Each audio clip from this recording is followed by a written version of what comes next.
Starcraft 2, Flashpoint, bridges the events that take place in Starcraft 2, Wings of Liberty, and Starcraft 2, Heart of the Swarm, featuring never-before-seen glimpses into Jim Raynor's and Sarah Kerrigan's past. This novel opens a window into a world of passion, action, and adventure.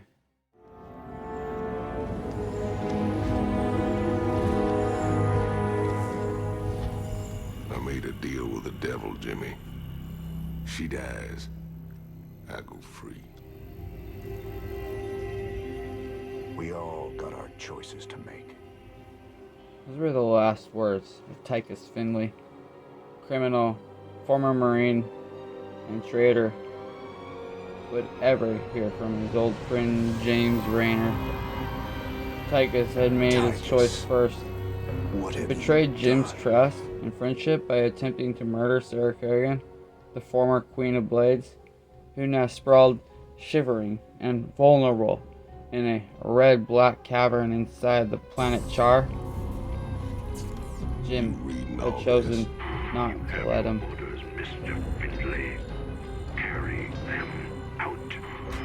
And for that, Sarah lay limp and trembling and alive, and Tychus Finley lay stiffening in the armor that had turned out to be first a prison, then a metal coffin. Jim lowered his pistol.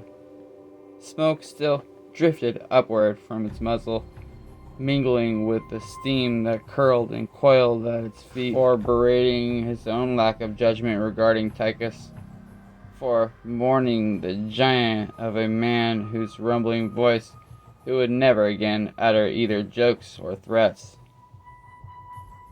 They needed to get out of this murky, hellish cavern, off this world, and fast.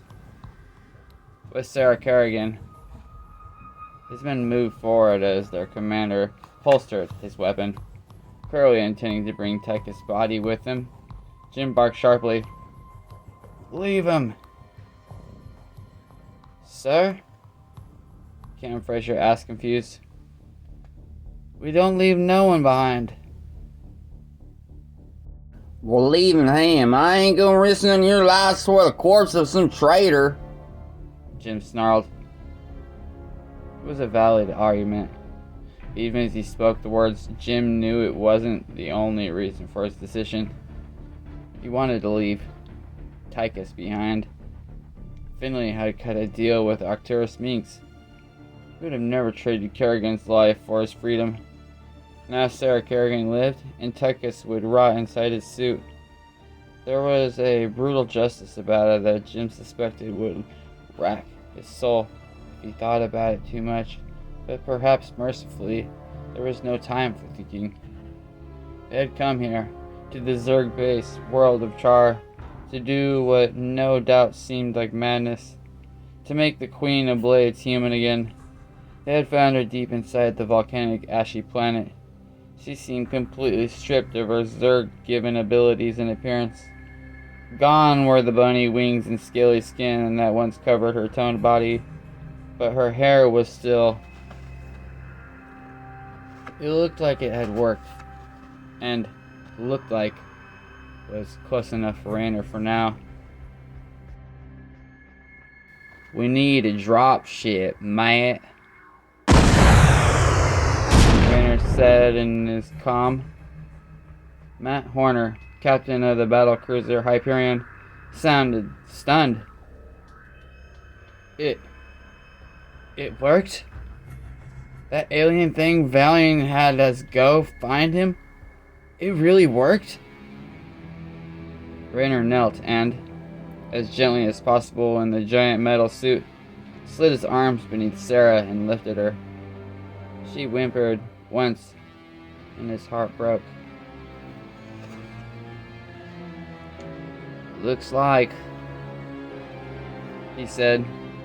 He didn't voice his concern about her to Matt, and his gaze was drawn again to what crowned her head.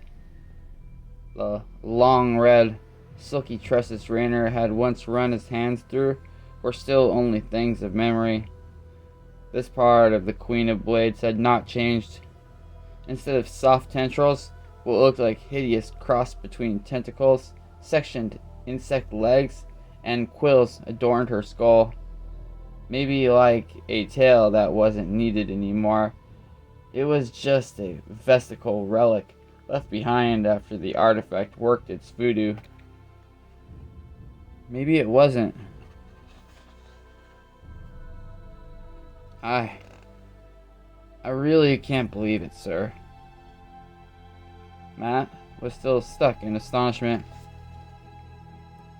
I said we need to drop ship. Unless we've got to all this trouble to free Sarah only to have her die along with the rest of us, Matt. Raynor said. He rose. Sarah's form, naked as any newborn's, shifted with a gesture, rolling closer to him. If only he were really holding her in his arms, not just carrying her in his armor, he thought fleetingly. If only he could feel her against him as he had once, a few years ago, a lifetime ago. Sarah, I'm gonna keep you safe.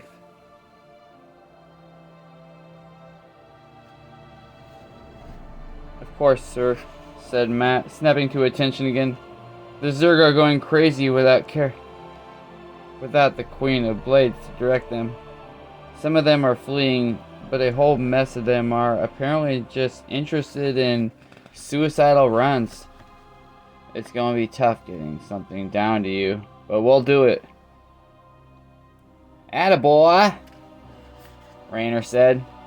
He headed back toward the entrance, carrying Sarah carefully. Now listen up. We got a little complication.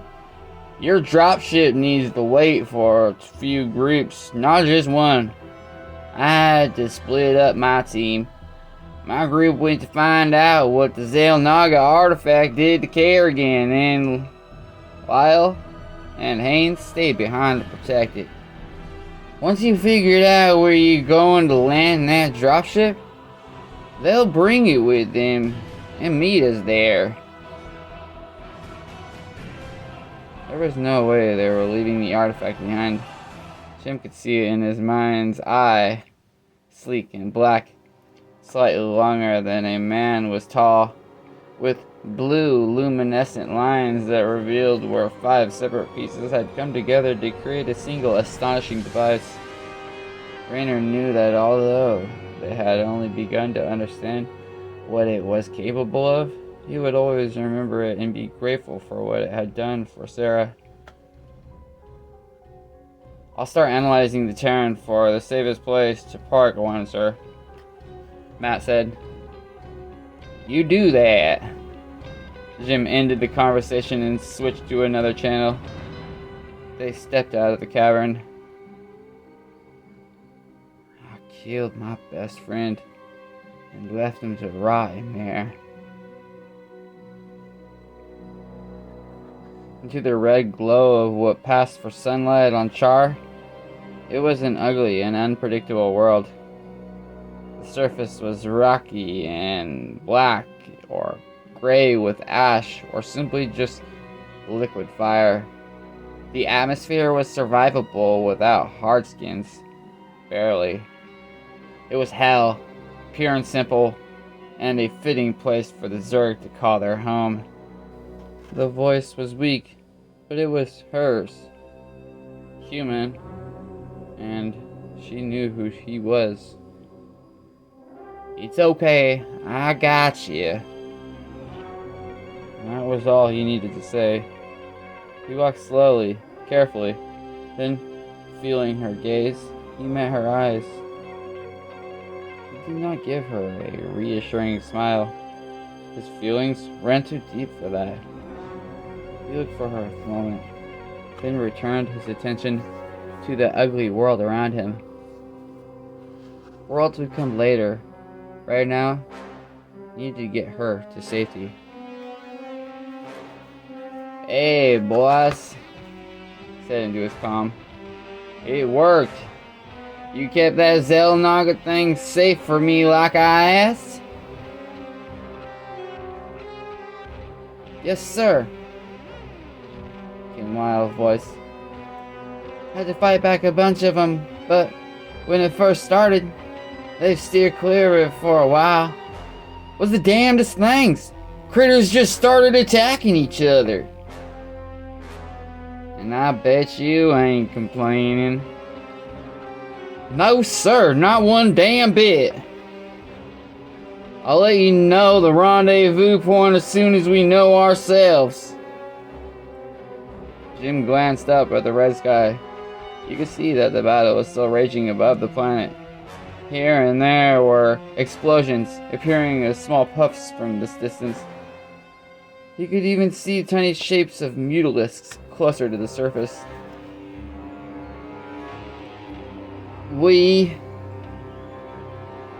Kerrigan's body suddenly spasmed, and she began to cough. Jim swore. He should have thought of this. They still didn't know what exactly had happened to Kerrigan. It could be that the transition back to human had weakened her more than they thought. Medic! He called as he placed Kerrigan on the ground, kneeling beside her. Lily Preston hurried up to him, striding swiftly in her medic's hard skin while pulling out a respiratory unit from her pack. She too knelt beside Kerrigan, fastening the unit over the gasping woman's mouth and nose. A thin blanket, feather light, but made of material known as insuleave, that would ensure that the patient's body's heat stayed at a steady 37 degrees Celsius, was gently wrapped around Kerrigan. She whimpered softly as her limbs were lifted and tucked in like a doll's, but the coughing and spasms stopped. Preston peered at him.